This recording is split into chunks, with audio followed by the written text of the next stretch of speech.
E é muito bom ver essas crianças. Essas crianças é sinal de vida, de restauração. Há um tempo atrás... obrigado aí. Eu estava aqui procurando meu notebook, pessoal. E hoje a tela do meu notebook está escura. Mas glória a Deus. Vamos abrir nossa Bíblia no livro de Ruth, capítulo 1. Ruth, capítulo 1. Enquanto você abre a sua Bíblia, vai abrindo bem o seu coração para aquilo que Deus quer falar conosco nessa noite. Eu tenho certeza que Deus quer falar comigo, Deus quer falar com você. E essa tarde eu estava meditando na palavra do Senhor. Eu tenho certeza que grandes coisas o Senhor tem para nós, amém? Há um tempo atrás eu estou vendo essas crianças aqui, e eu e a Bruna, nós fomos visitar um lugar, e é um lugar bem grande, maior do que essa igreja aqui, é uma outra igreja, em determinado lugar, e aí eu olhei e não tinha salinha de criança, não tinha salinha, e eu falei assim... Aonde vocês colocam as crianças na hora do culto, né? Onde que as crianças ficam? Porque eu aprendi assim desde quando eu vim para esse lugar, queridos. Desde quando eu vim para esse lugar, eu conheço aqui algumas pessoas que ministram. Algumas nem tinham nascido, hoje eu fico olhando, né? A pastora Lília aqui com as crianças, com as meninas dela, que hoje já são mães. A Bianca nem era nascida e tal. Hoje eu fico vendo aqui as mães. E aí ele falou assim, não, aqui na igreja... nós não temos criança, nós só temos uma. Aí a Bruna olhou e falou, nossa, que triste. Ela falou assim, ela olhou assim, ela foi muito espontânea, ela falou assim, nossa, amor, que triste. Entramos no carro e tal, chegamos em casa, não falamos nada. Ela falou assim, nossa, que coisa ruim. Não tem criança. Porque criança é vida, né, Marquinhos? Criança preenche o lugar. Se aqui nesse salão aqui, ó, só tiver 3 crianças, elas preenchem esse lugar com alegria, não é, pessoal? Porque criança é vida, né? Então quando a gente chama essas crianças aqui à frente, às vezes as pessoas criticam, não entendem, mas isso aqui é vida. Elas vêm aqui à frente, você fala assim, ora, elas cantam, elas dançam. Porque isso é vida, quer dizer que a igreja é uma igreja saudável, né? É uma alegria, não é, pessoal? É alegria. A alegria do Senhor é nossa força. Hoje eu fico vendo aqui, eu estou vendo o Ronaldo ali, né?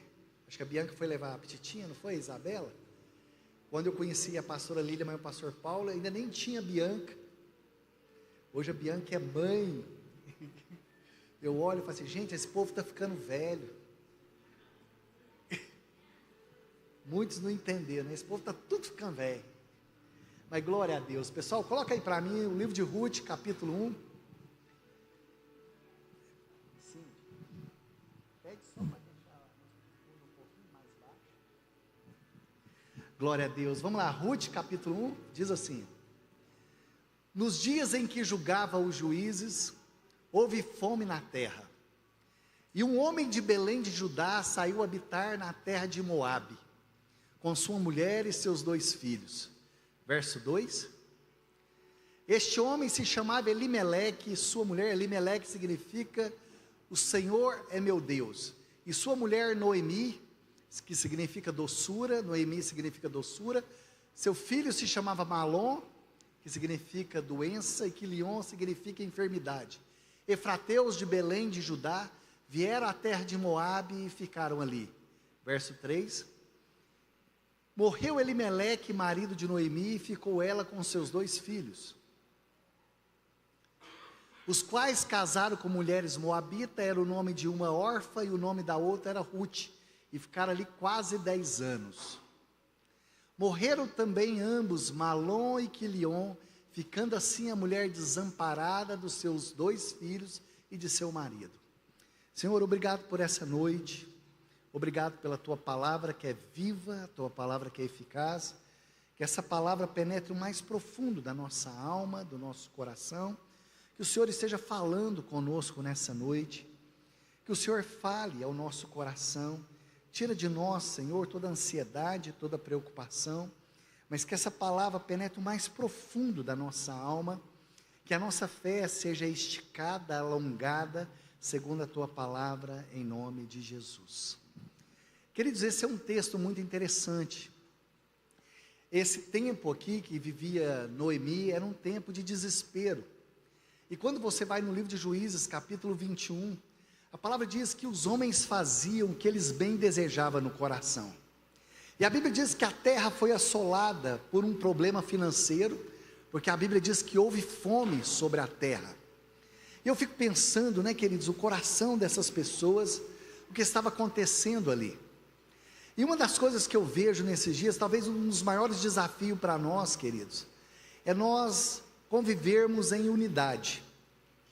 Nós convivermos uns com os outros. Nós termos unidade, nós caminharmos juntos. E eu falo que esse é um desafio muito grande. Nós como igreja, nós termos relacionamentos, né, na nossa casa, na nossa família, e um dos grandes segredos é caminharmos junto. Tanto é que no Salmo 133 diz assim: ó, quão bom e agradável é viverem juntos os irmãos.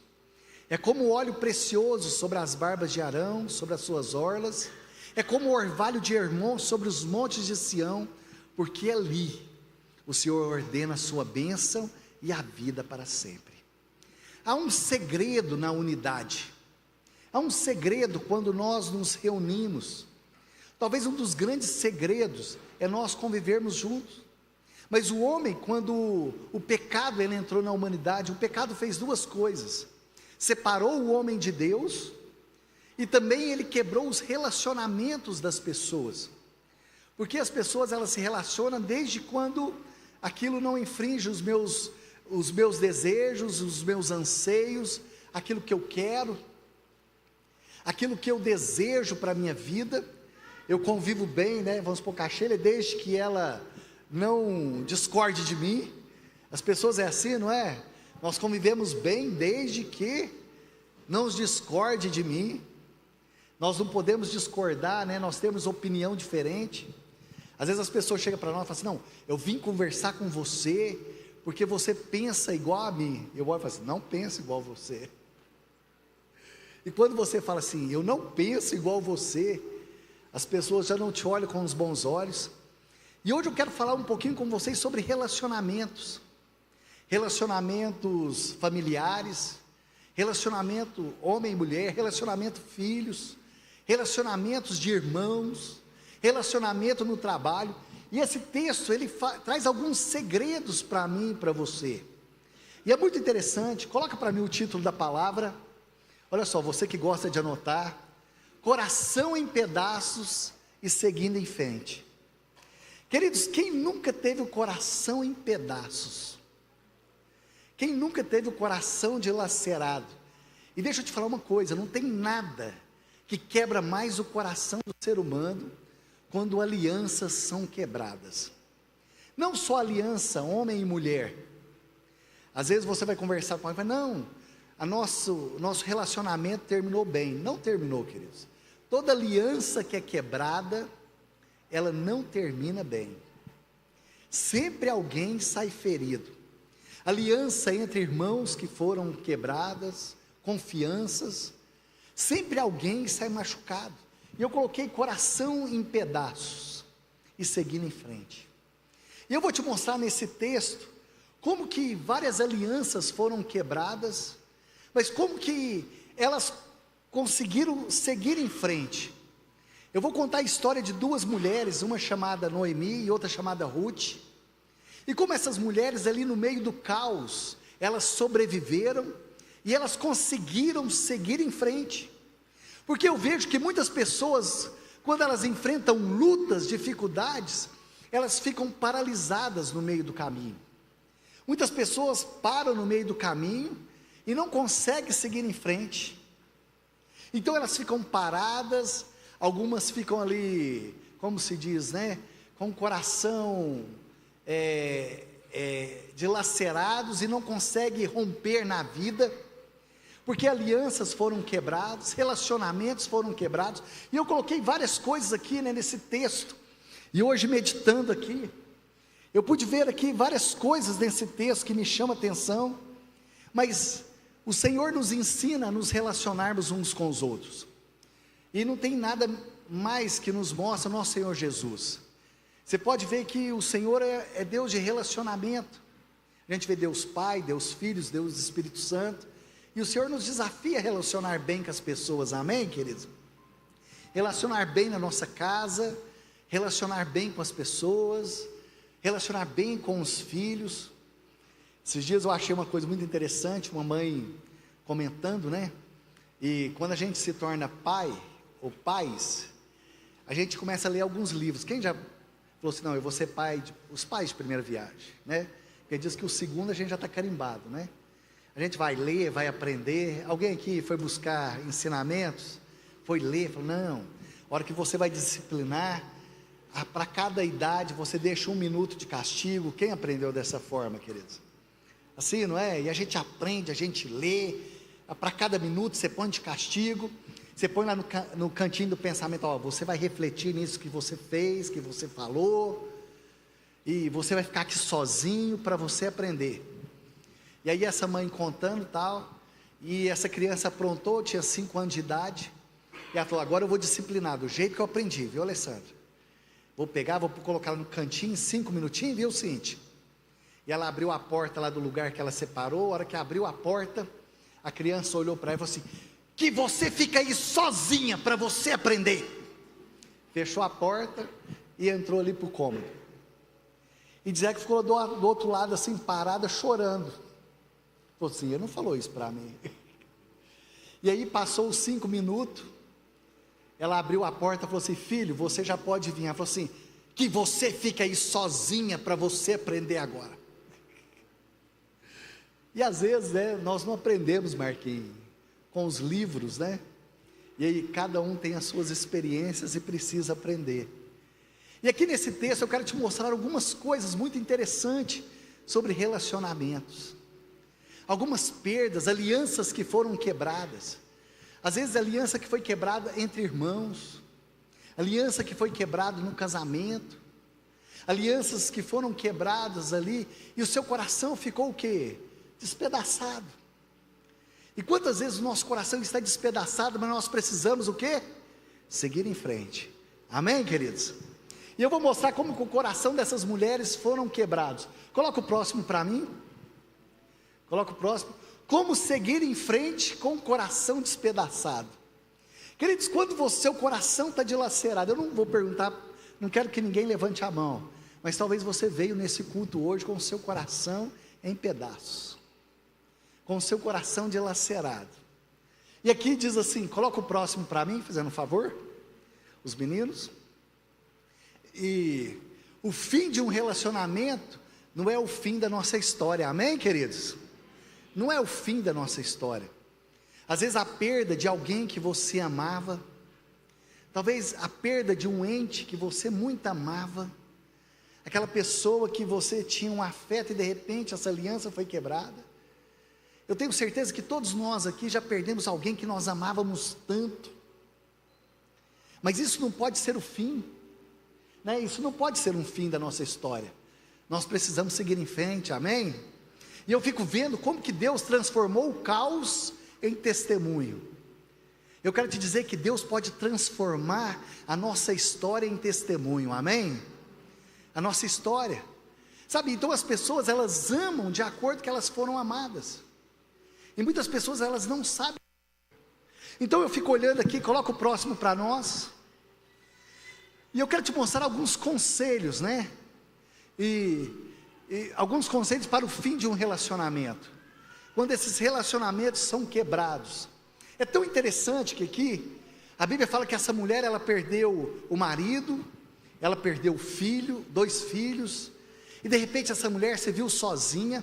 Mas olha só, a primeira coisa que eu coloquei para nós meditarmos, coloca para mim, fazendo um favor, o próximo slide.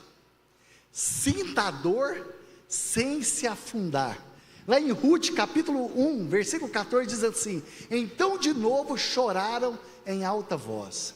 Queridos, chorar é algo bíblico e espiritual, amém? Amém, pessoal? E eu fico vendo que as pessoas têm medo de chorar.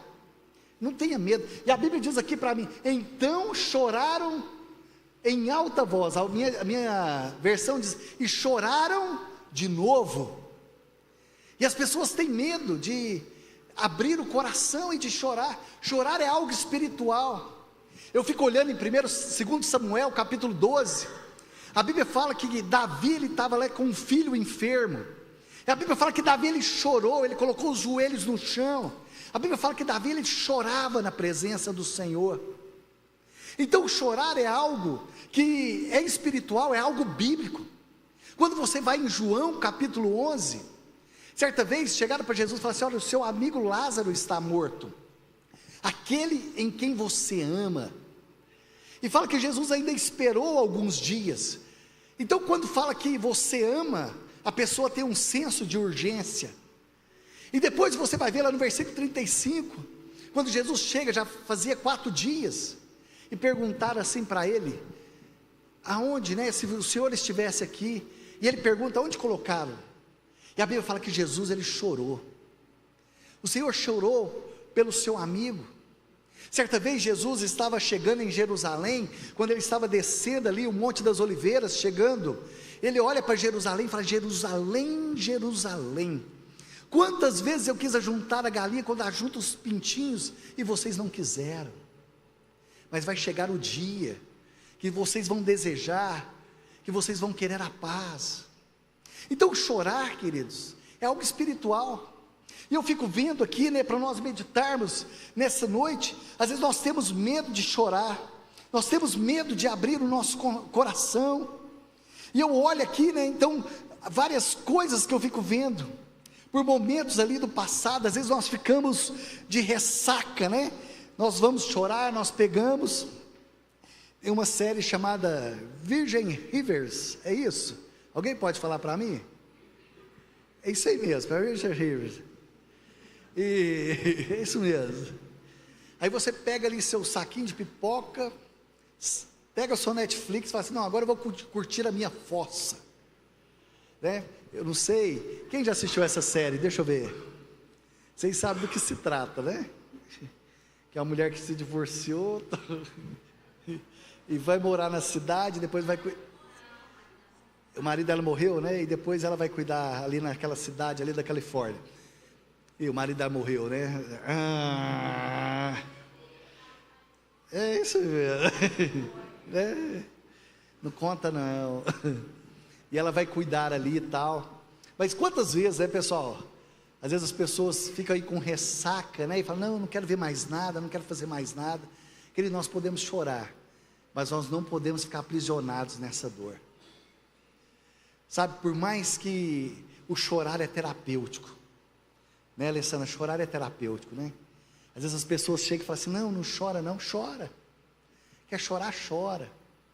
Quer gritar, grita. Deixa chorar. Nós precisamos chorar, pessoal. E aí tem pessoas, antes de conhecer o Senhor Jesus, já fazia algo diferente, né? Ia lá, colocava um CD, escutava uma fita cassete, né, Marquinhos? Colocava uma fita cassete, né? Um disco de vinil ali, sentava, e fizeram até algumas músicas, né, de ressaca, né, para quem está com dor no coração. Fizeram algumas duplas aí, é tão ruim que precisa de 2 para cantar. E fala assim: vai dormir na praça, chora, e fala: é o seu guarda, eu não sou. Vamos cantar, não, vamos não. Aí, pessoal, e aí fica aquela ressaca, que eles ainda faz um corte ainda, e aí eu ainda sou expulso da igreja, está amarrado em nome de Jesus. E aí ainda canta, né, tal, e ficava ali naquela ressaca. Mas o que acontece, pessoal? Então, primeira coisa que eu vejo aqui, nós não podemos, né, nos afundar nessa dor.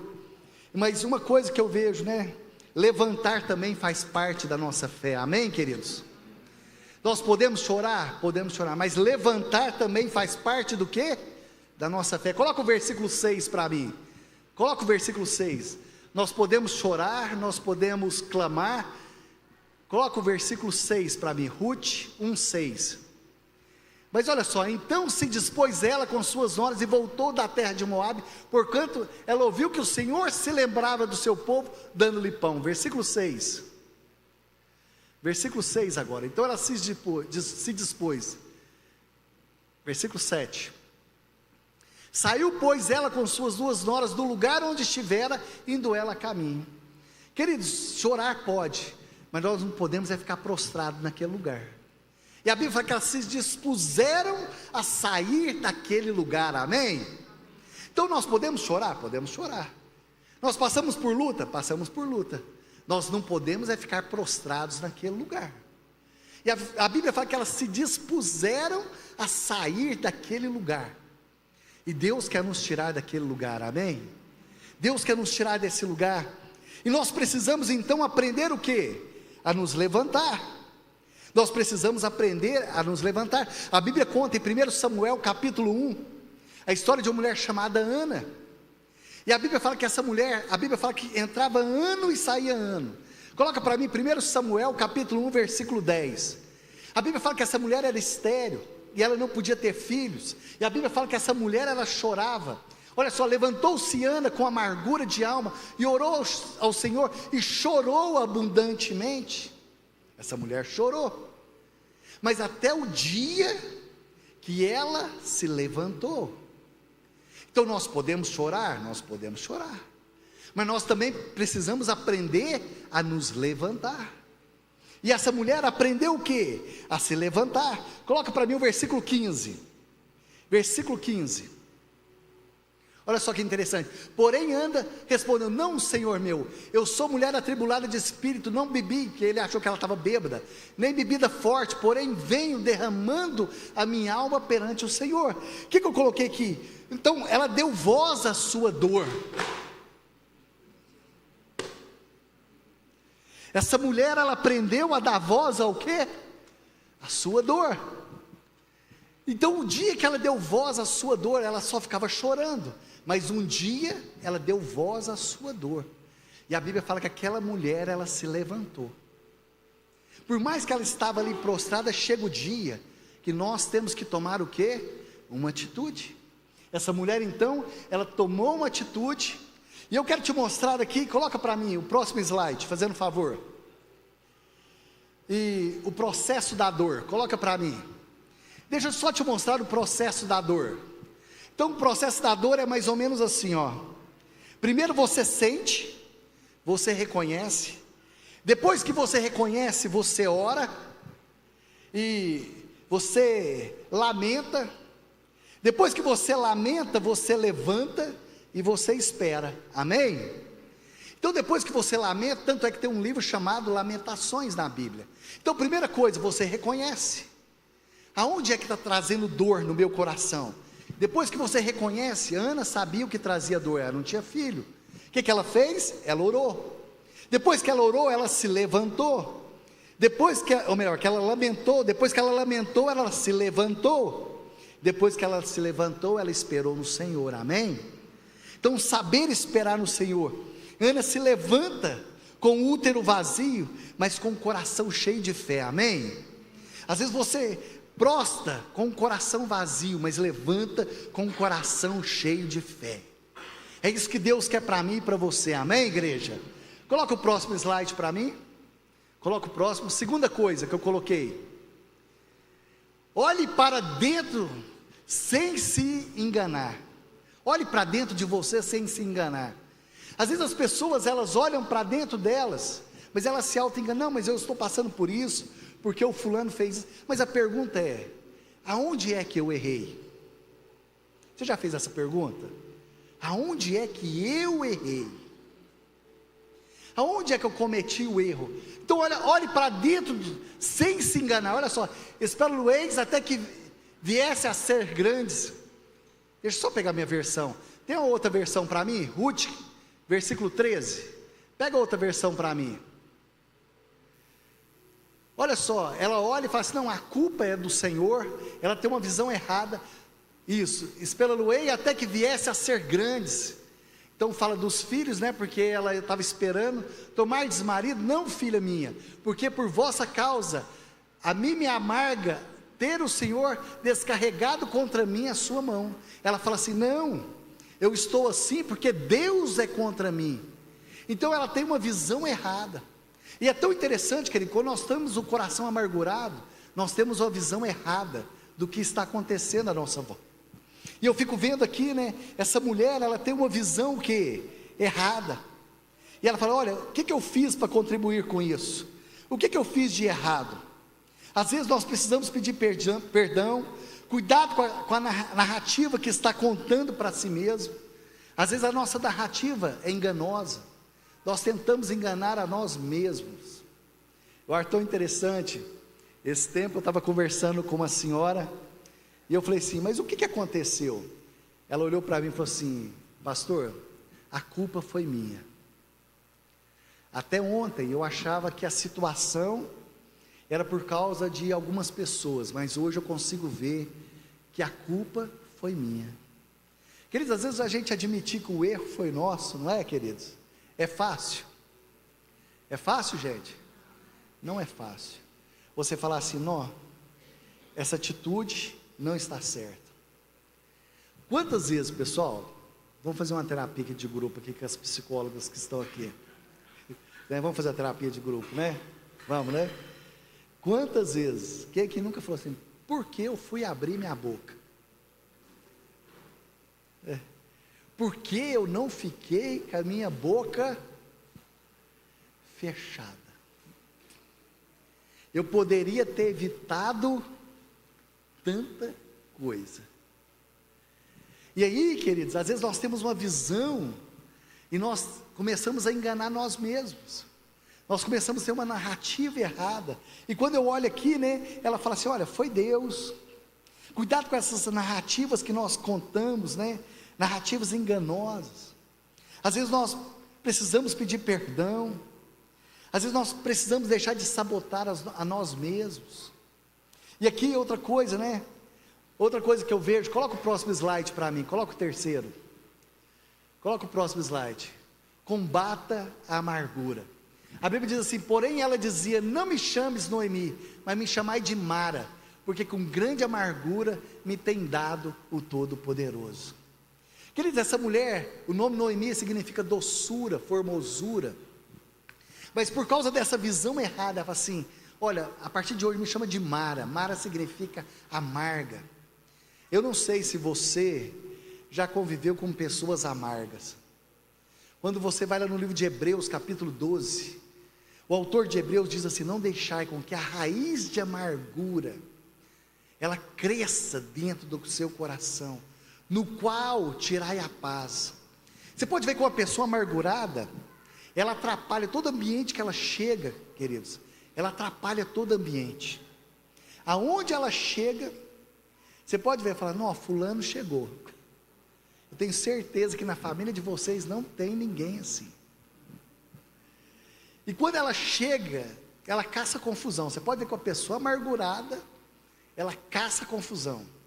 Ela chega na igreja, ela caça confusão. Ela chega na cela, ela caça confusão. Ela caça confusão com todo mundo, pessoal. E a Bíblia fala: não deixai com que a ira se ponha sobre a sua cabeça. Queridos, há dois tipos de ira: aquela que você guarda e aquela que você expressa.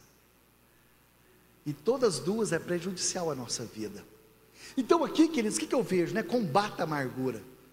Às vezes essa amargura, ela rouba, né? Ela rouba a nossa identidade. Você pode ver que rouba a identidade, que ela fala assim: não me chame mais de Noemi, me chama de Mara.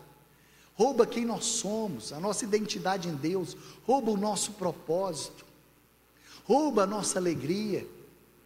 Então nós não podemos deixar com que a amargura, às vezes essas perdas, eu falo duas coisas, pessoal: pessoas nos curam, mas pessoas também nos ferem. Quantas vezes Deus usou pessoas para nos curar?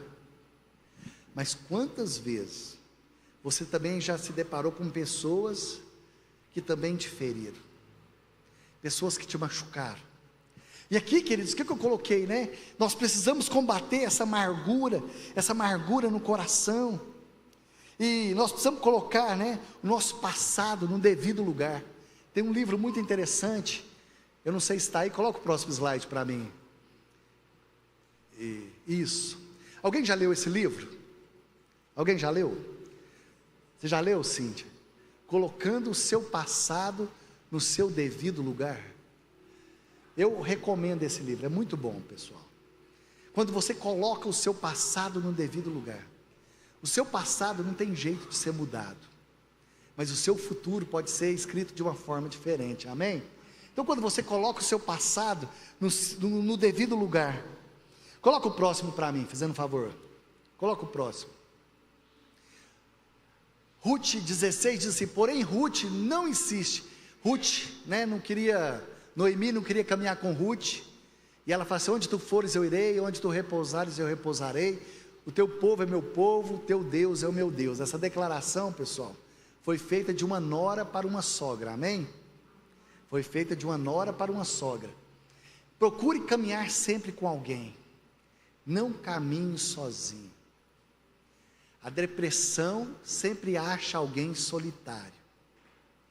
Cuidado, não ande sozinho, procure pessoas, caminhe com pessoas que são maduras na fé, pessoas que vão te ouvir, porque tem dia, pessoal, que nós não queremos que a pessoa fale nada, nós só queremos alguém para ouvir o que está dentro do nosso coração. Tem dia que nós queremos abrir o nosso coração e falar assim, olha, são dias difíceis, então olha só, a Bíblia fala que o solitário, ele procura seus próprios interesses, e às vezes nós temos dificuldade, pessoal, e aqui fala que procure alguém para caminhar com você, pessoas que vão orar com você, pessoas que se importam com você.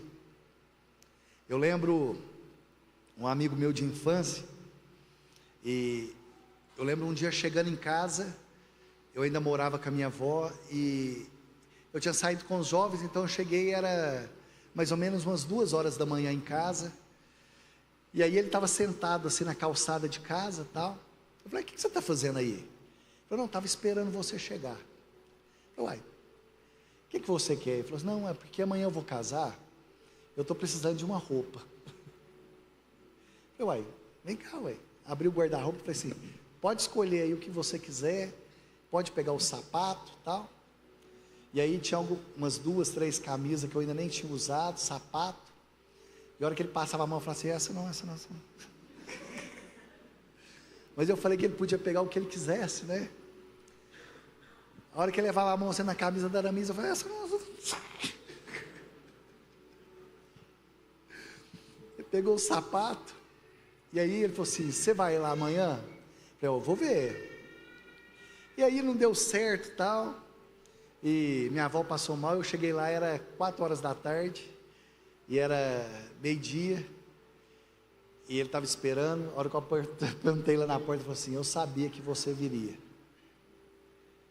Sabe, querido, deixa eu falar uma coisa, hoje, o mais difícil são relacionamentos saudáveis, pessoas, né, que nós precisamos caminhar junto, pessoas que nós caminhamos junto aqui, então, é tão interessante que eu coloquei uma coisa aqui, deixa eu ver se eu consigo achar.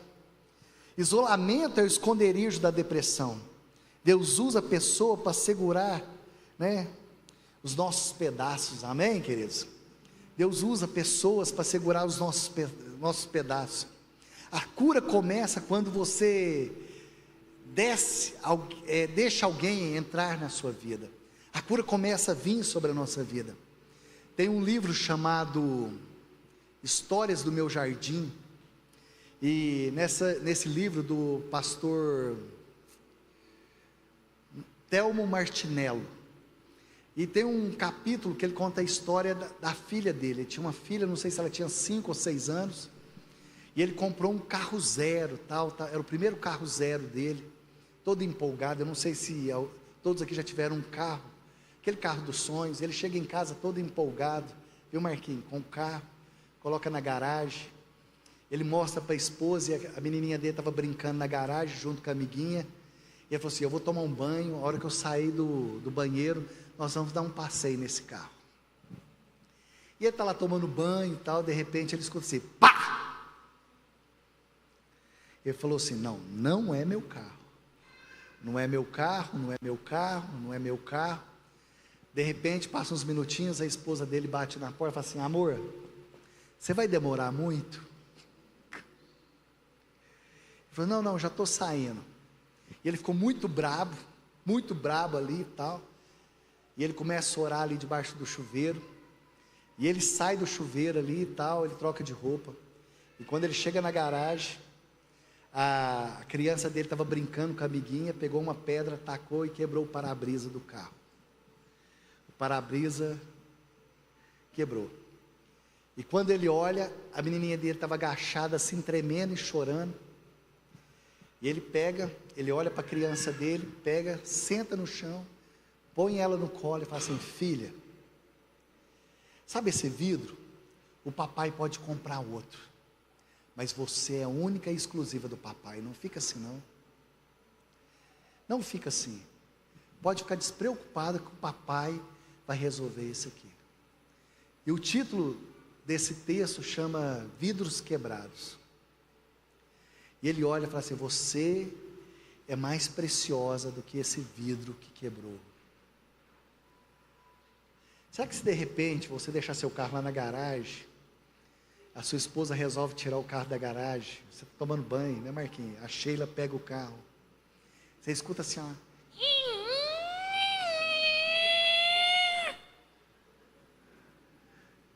passa assim bem lá, tá rindo, né? A irmã já fez isso, irmão? Olha lá. E ela está assim, ó. Eu estava lá nesse dia, né, irmão? E vai arranhando assim no portão, assim, de fora a fora. Aí você sai do banheiro, Marquinhos, e fala assim: que isso, amor? Não fica assim, não. Eu vou arranhar até do outro lado para ficar igual. Será que é assim que a gente faz, pessoal?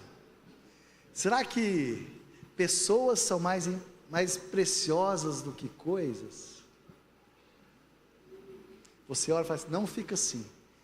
Isso aqui nós resolvemos depois. Pessoas são mais importantes. Vidros quebrados. Pessoas são mais importantes do que coisas, pessoal. Pessoas são mais importantes. Esses dias eu cheguei em casa, né? A Bruna estava ali com o Donzinho. Ela falou assim: não, mas vai te atrapalhar. Eu falei assim: não, você e o Dom são mais importantes para mim. Depois eu resolvo as outras coisas. Vocês dois são prioridades para mim. Pode deixar. Pode esperar o tempo que for, depois eu resolvo as outras coisas. Mas vocês dois são mais importantes agora. Sabe, queridos, pessoas são mais importantes do que coisas. Vidros quebrados. Então eu fico olhando, né? Procure caminhar com pessoas. Não ande sozinho. Outra coisa que eu coloquei aqui, né? Eu já coloquei aqui que a depressão, né? O isolamento é o esconderijo da depressão. Pedaços, né? E eu fico vendo. Às vezes a gente olha, né? E coloca o próximo para mim, fazendo um favor, o próximo. Sirva, mesmo estando quebrados, pessoal. Seja uma pessoa generosa. Aqui a Bíblia fala que depois ela foi para um lugar dos Moabitas ali, Ruth foi trabalhar, e ela foi até o campo para pegar espigas, né? E conforme aquela cultura, quando as pessoas iam colher ali no campo, tudo que caía no chão era para os estrangeiros e para os escravos. A Bíblia fala que ela pegava aquelas coisas e levava para sua sogra. Mesmo com o coração quebrado, mesmo passando por luta, não perca o seu coração de servo. Seja uma pessoa que sirva, pessoal. Você poder servir as pessoas. Nós não podemos ajudar todo mundo, mas todo mundo consegue ajudar alguém, amém? Um coração de servo, uma pessoa que está disposta a servir as outras. E eu fico vendo aqui, né, que ela vai servir as outras pessoas, mesmo em meio à dor. Outra coisa que eu coloquei, coloca o próximo para mim, já estou caminhando para o final. Coloca o próximo. Descubra a suficiência de Deus, amém? A Bíblia fala no capítulo 2, versículo 12: o Senhor retribua o teu feito, e seja cumprida a tua recompensa do Senhor, Deus de Israel, sobre cujas asas viestes buscar refúgio. E a minha pergunta é: quando você passa por luta, por dificuldade, aonde é o seu refúgio? Aqui ela descobre a suficiência de Deus sobre a vida dela. Ela descobre que o Senhor está no controle de todas as coisas. A Bíblia diz no Salmo 91, aquele que habita no esconderijo do Altíssimo, a sombra do Onipotente descansará. Ele dirá: tu és meu Deus, meu refúgio, minha fortaleza. Eu direi: o Senhor está comigo, não temerei a peste noturna, nem aquilo que se propaga à meia-noite, nem aquilo que se propaga ao meio-dia. 1000 cairão ao meu lado, 10.000 à minha direita, eu não serei abalado, porque o Senhor está comigo. Onde que eu busco o meu refúgio? É tão interessante, pessoal. Coloca para mim a foto daquele quadro, fazendo um favor. A foto do quadro. Esses dias, umas 3 semanas, eu mostrei essa foto para os jovens. É uma foto de um quadro lá do Museu do Louvre. É tão interessante esse quadro, pessoal. Tem como colocar para mim, fazendo um favor? Aquela foto do quadro.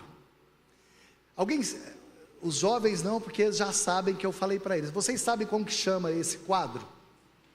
Esse quadro aqui, ó, de um lado está Satanás, do outro lado está o homem, e esse homem, ele perde uma partida. Esse quadro chama Checkmate. Por que esse quadro chama Checkmate? Porque esse homem havia perdido, perdido a luta para Satanás. E de um lado está Satanás todo esnobando, e aquele homem está cabisbaixo, pensativo, porque ele tinha perdido a sua luta. Então esse quadro chama Checkmate. Em determinado momento, o pessoal estava passeando ali no Museu do Louvre, e quando ele estava passeando no Museu do Louvre, o guia turístico estava passando e mostrando os quadros, e explicando cada quadro, e o guia turístico para de frente a esse quadro, e começa a explicar, que de um lado está Satanás, do outro lado está esse homem cabisbaixo, porque ele havia perdido a sua luta. Então ele fala: olha, esse homem está encurralado, e ele tinha recebido um checkmate, e esse homem estava pensativo, porque ele tinha perdido aquela luta. Só que quando aquele guia turístico estava ali mostrando o quadro, tinha um homem que ele era campeão de xadrez, que estava no meio daqueles visitantes. Então ele sai com aquele grupo ali de homens, e mulheres, e aquele homem que era campeão de xadrez, ficou olhando para o quadro, Então em determinado momento, o guia turístico falou assim: está faltando um visitante. E ele volta, e aquele homem estava parado olhando para o quadro, e o guia turístico falou assim: mas por que você está parado olhando para esse quadro? Ele falou assim: tem uma coisa errada nesse quadro. Ele falou assim: mas por quê? Ou esse quadro precisa mudar de nome. O guia falou assim: mas por quê? Ele falou assim: olha, eu sou campeão de xadrez mundial, e quando eu analisei ainda as jogadas que faltam, ainda falta uma jogada do rei. O rei ainda tem uma jogada. Então esse quadro não pode se chamar checkmate, porque o rei ainda tem uma jogada. Queridos, olha aqui para mim. Talvez você se encontre numa situação, talvez você olhe e fale assim: não tem mais jeito, é checkmate. Mas eu quero te dizer que o rei ainda tem uma jogada sobre a sua vida e sobre a minha vida, amém? Quantos que creem que o rei ainda tem uma jogada? E o nosso Rei dos Reis, Senhor dos Senhores, ainda tem uma jogada sobre a sua vida e sobre a minha vida. Quantos podem aplaudir bem forte o Senhor?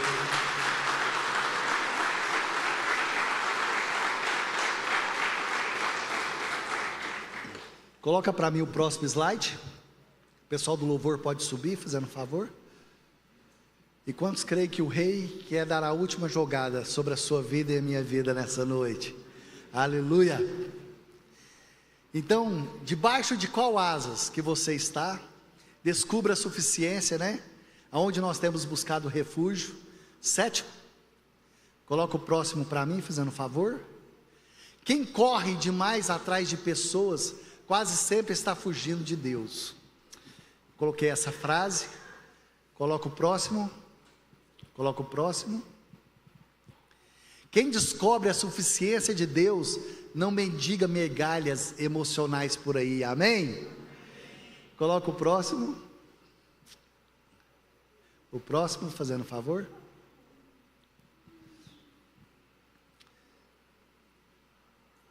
Tiago, o próximo, fazendo favor. E por último, Deus ainda não terminou, amém? Aquilo que Deus começou a fazer na sua vida e na minha vida, Ele ainda não terminou. Aqui em Ruth diz assim: assim tomou Boaz a Ruth, e ela passou a ser sua mulher, e coabitou com ela, e o Senhor lhe concedeu que concebesse um filho. E para nós refletirmos e praticarmos durante a semana, para refletir e praticar o próximo,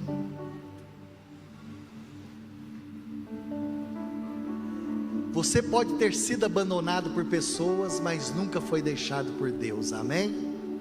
A dor expõe os ídolos e abre espaço para que Deus possa ocupar o nosso coração. Você não precisa de outra história de amor, precisa descobrir o maior amor, que é o Senhor, amém? Quando nós descobrimos o maior amor, o Senhor, Ele vem sobre a minha vida e sobre a sua vida. Eu queria que você agora fechasse seus olhos. Aquele que é poderoso para fazer infinitamente mais sobre a sua vida, sobre a sua casa.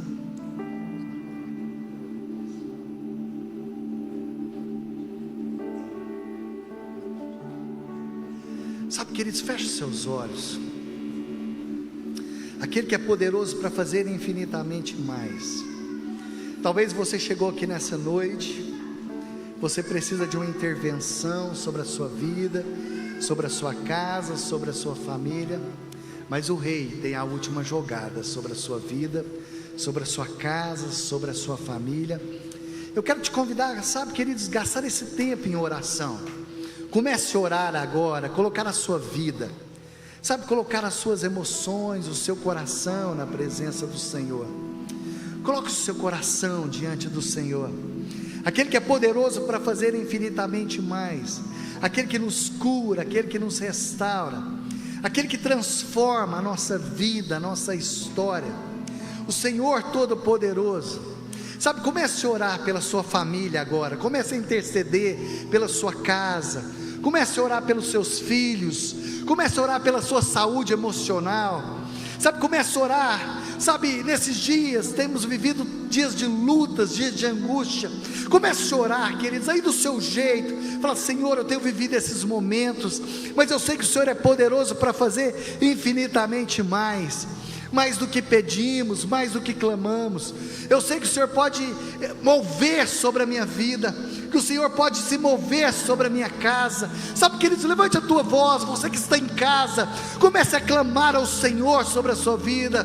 Clame pelo Senhor, clame pela palavra do Senhor. Deus, sabemos que o Senhor é poderoso para mudar a circunstância, o Senhor é poderoso para mudar toda a situação. Que nessa noite o Senhor venha sobre nós. Aleluia,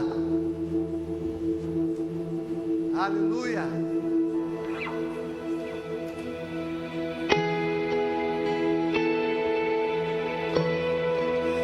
Você pode se colocar sobre os seus pés, querido.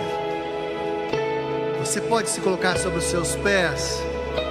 Faça dessa canção a sua oração nessa noite. Faça dessa canção a sua oração. Jesus, eu quero declarar teu nome sobre toda mente e coração. Eu sei que existe paz em tua presença. Clamo, Jesus.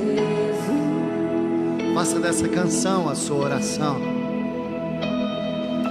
Jesus, eu quero declarar teu nome, quebrando os vícios dessa geração.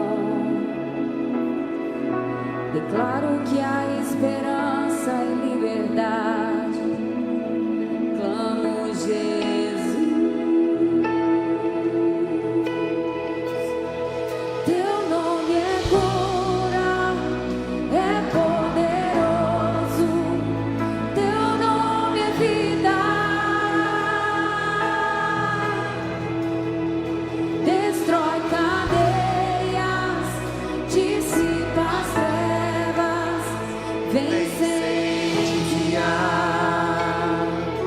Você pode ser isso nessa noite?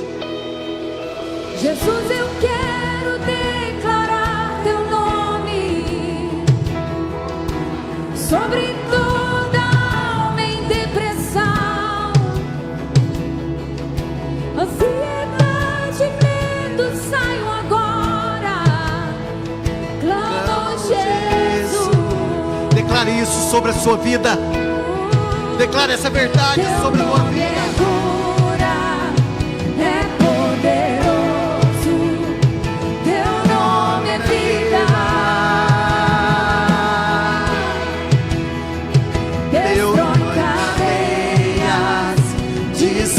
As trevas vem incendiar.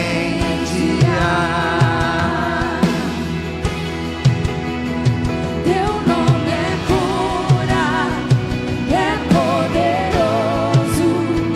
Teu nome é vida, nome que está acima de todo nome. Destrói cadeias, dissipa as trevas, vem incendiar.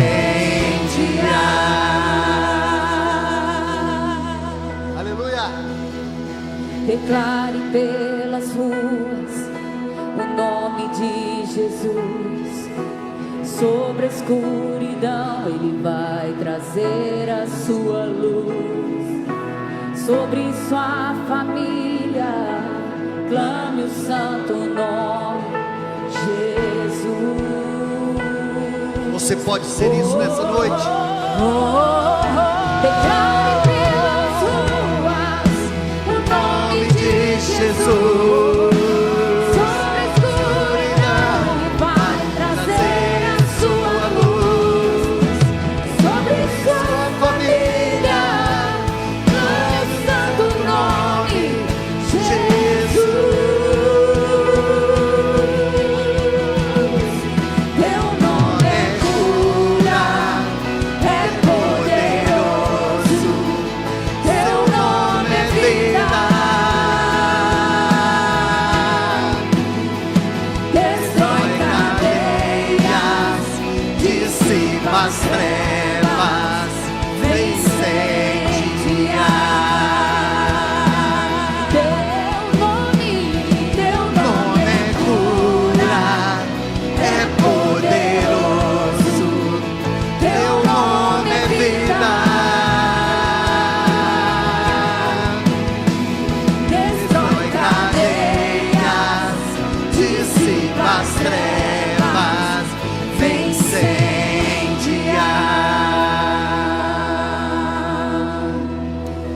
Você tem liberdade, você que está aí com a sua família, se ajunte com a sua família. Talvez você está sozinho, homens com homens, mulheres com mulheres. Se ajunte com alguém agora. Se ajunte com alguém. Sabe, comece a orar pela vida do seu irmão agora. Sabe, toma liberdade e fala, vamos orar agora. Sabe, aquele que é poderoso para fazer infinitamente mais, aquele que tem a última palavra sobre a sua vida, sobre a sua casa, aquele que é poderoso para fazer infinitamente mais do que pedimos ou clamamos. Sabe, levanta a tua voz, levanta a tua voz. Sabe, no ambiente profético tudo pode acontecer sobre a sua vida, tudo pode acontecer sobre a sua casa, sobre a sua família. Enquanto a equipe de louvor está ministrando essa canção, você vai orar, ore, ore, ore. Ore até que algo aconteça sobre a sua vida. Ore até que algo aconteça sobre a sua casa, sobre a sua família. Isso, levante a tua voz, levante a tua voz.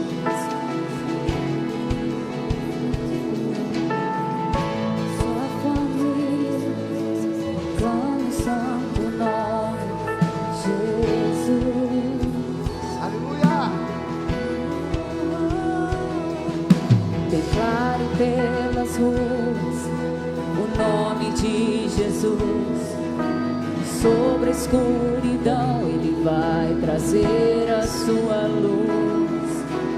Sobre sua família clame o santo nome Jesus.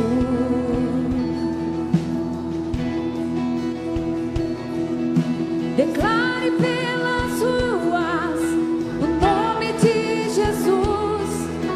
Sobre a escuridão Ele vai trazer a sua luz.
Levante a tua voz e declare agora.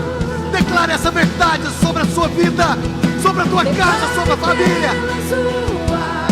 O nome de Jesus. Sobre a escuridão Ele vai trazer a sua luz. Sobre a tua família, clame o santo nome Jesus. Teu nome é cura, é poderoso. Teu nome é vida. destrói Cadeias, dissipa as trevas, vem incendiar.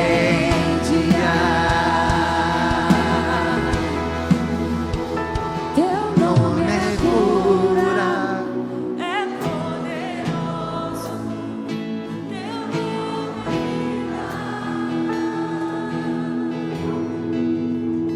destrói cadeias, dissipa as trevas, vem incendiar. Você pode aplaudir bem forte o Senhor. Você pode aplaudir bem forte o Senhor e dar um brado de júbilo ao nosso Deus. Aleluia! Aleluia! Queridos, olha para essa pessoa que está do seu lado e fala assim: o Rei tem a última palavra sobre a sua vida. O Rei tem a última jogada sobre a sua vida. O Senhor te abençoe, que você volte para casa em segurança, em nome de Jesus. O Senhor te abençoe.